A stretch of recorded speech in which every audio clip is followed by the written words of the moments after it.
did you do it?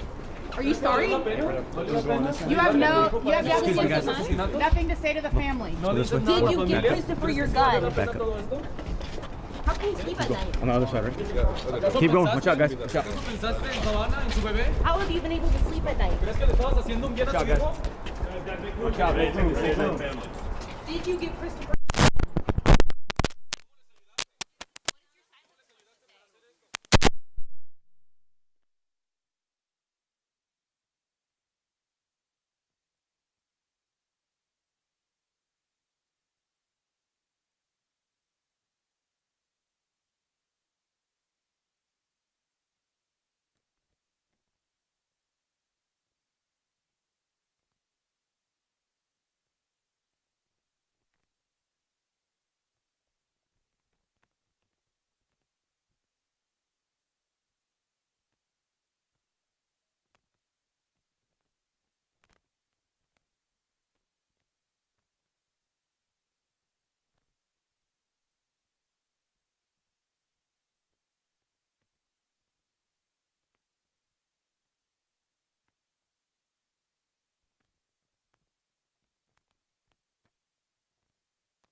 Okay.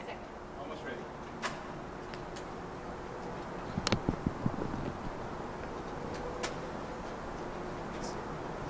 Ready? Ready. Okay. Good afternoon. Thank you for being here. We're going to provide you with an update on the Savanah Soto and Matthew Guerra case.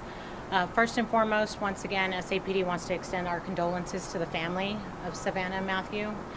Today, as you saw, we just made another arrest. This is the third arrest in this case.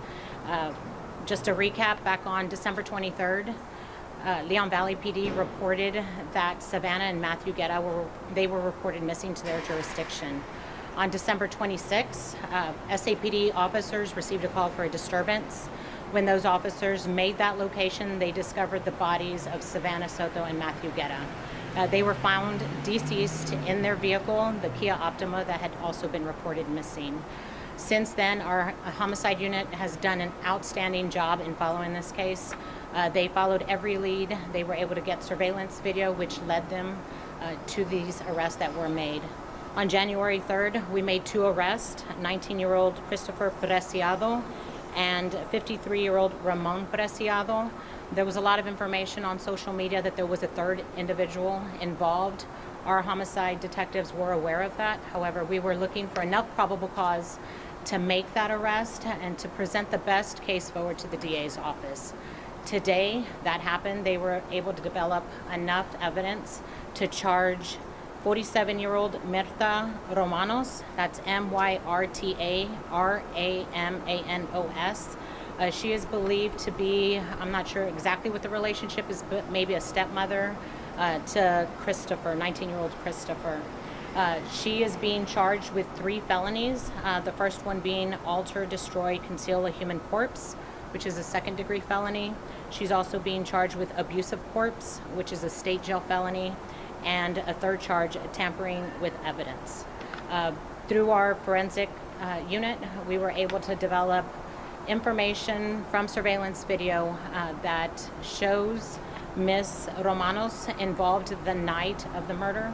That video surveillance shows her at the home right after the murders, and she was seen on video surveillance leaving in that black truck that we all saw on the surveillance video, and then returning to her home with Christopher and Ramon in that truck. At this time, I'll take any questions that you might have. It was her weapon, right? Excuse me? They matched her weapon to the ballistics. Right, that tampering with evidence, from what we understand, she stated that was her gun. So we do know that that was her weapon. And do they believe they were killed in that home? And what was the mother and the stepmom's role in allegedly? I'm not sure exactly where. We haven't released any of that information. I'm not sure what the circumstances were. But we do know she was involved in helping get rid of the evidence concerning those bodies. On the 3rd, you guys were under the impression that there were only 2 suspects, or had said that there were 2 suspects that were arrested? No, our homicide detectives were aware early on in the investigation that there wasn't a 3rd person involved. We know that from the video surveillance when there is that towel that's everyone's talked about being thrown.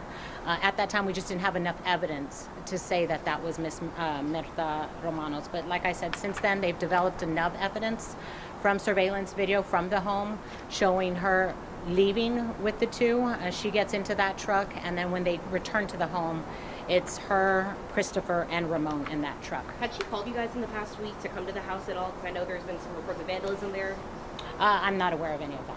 As of right now, are you under the impression there are any more suspects? At this time, we're confident that there's no more suspects. At this time, we're confident that these were the 3 individuals that were involved in this case.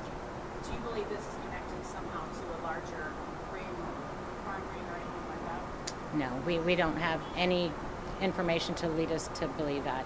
We do know that there was, I guess, a transaction earlier in that night. What happened and transpired was Matthew Guerra and Savanah were killed. Excuse me, do you happen to speak Spanish? I don't. So you guys still don't know where they were killed, like if it was at the home or somewhere else? We believe it was in that area, right near their home. How cooperative was she?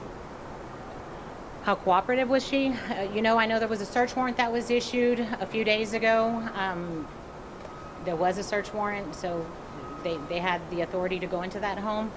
Today, I don't believe she said much. What happened to the towel? I don't have that information. Any other questions?